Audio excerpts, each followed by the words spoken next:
Praise the Lord. இன்றைய தியானம் mark 2:3 முதல் 12 வரை. அப்பொழுது 4 பேர் ஒரு திமிர்வாதக்காரனை சுமந்து கொண்டு அவரிடத்தில் வந்தார்கள். ஜன கூட்டத்தின் நிமித்தம் அவருக்கு சமீபமாய் சேரக்கூடாமல் அவர் இருந்த வீட்டின் மேற்கூரையை பிரித்து திறப்பாக்கி திமிர்வாதக்காரன் கிடக்கிற படுக்கையை இறக்கினார்கள். இயேசு அவர்கள் விசுவாசத்தைக் கண்டு திமிர்வாதக்காரனை நோக்கி, மகனே, உன் பாவங்கள் உனக்கு மன்னிக்கப்பட்டது என்றார்.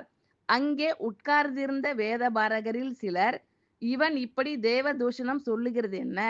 தேவன் ஒருவரே அன்றி பாவங்களை மன்னிக்கத்தக்கவர் யார் என்று தங்கள் இருதயங்களில் சிந்தித்துக் கொண்டிருந்தார்கள். அவர்கள் தங்களுக்குள்ளே இப்படி சிந்திக்கிறார்கள் என்று இயேசு உடனே தம்முடைய ஆவியில் அறிந்து அவர்களை நோக்கி, நீங்கள் உங்கள் இருதயங்களில் இப்படி சிந்திக்கிறது என்ன? உன் பாவங்கள் உனக்கு மன்னிக்கப்பட்டதென்று சொல்வதோ, எழுந்து உன் படுக்கையை எடுத்துக்கொண்டு நடவென்று சொல்வதோ எது எளிது?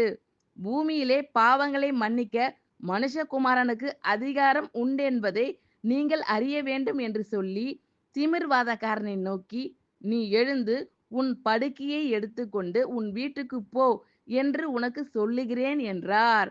உடனே அவன் எழுந்து தன் படுக்கையை எடுத்துக்கொண்டு எல்லாருக்கும் முன்பாக போனான்.